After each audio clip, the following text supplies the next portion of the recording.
have the power? Well, the Smoke Out Act gives the sheriff the power. It'll give cities and municipalities all across the state the power to close down the shops.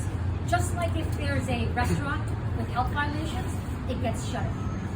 It should be the same for cannabis shops. So that's what the Smoke Out Act is based on. Right now, it's OCM.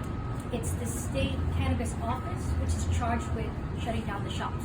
We need to give the city the power to shut down the shops because the city has the manpower to get the job done. So how are the sheriffs Everybody doing knows- it? How are the sheriffs doing it everybody now? knows that the state cannabis office doesn't have the power to do so. But why don't we continue this more offline to get to the nitty gritty? But thank you for really reading the but bill. how does the sheriff? Let's How does the sheriff another do it? question. Thank you very much. Let's give a couple more people a chance, but I'll always be here to speak with you. Okay, let's move to another question. Yes, back home, please. Ryan with the Queen's Eagle. Are you at all worried that a bill like this that expands enforcement might lead to the overzealous enforcement that we had prior to legalization? And I am also curious about Dan's question about how this changes the enforcement as far as the sheriffs are concerned. I think it's very important to empower our Black and Brown communities. And here today, you see standing with us Black and Brown communities.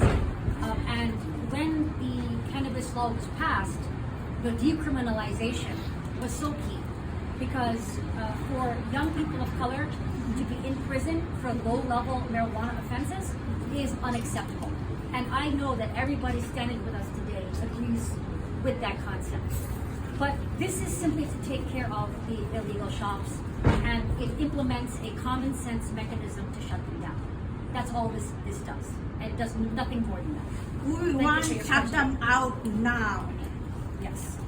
And, you know, like in the last state budget, some steps were taken last year to deal with the illegal cannabis problem by empowering the state cannabis office, but it wasn't enough to get the job done. So this is a common sense approach, put the power back in the hands of the cities and municipalities, and it can be done. And even Mayor Adams says he can close them in 30 days.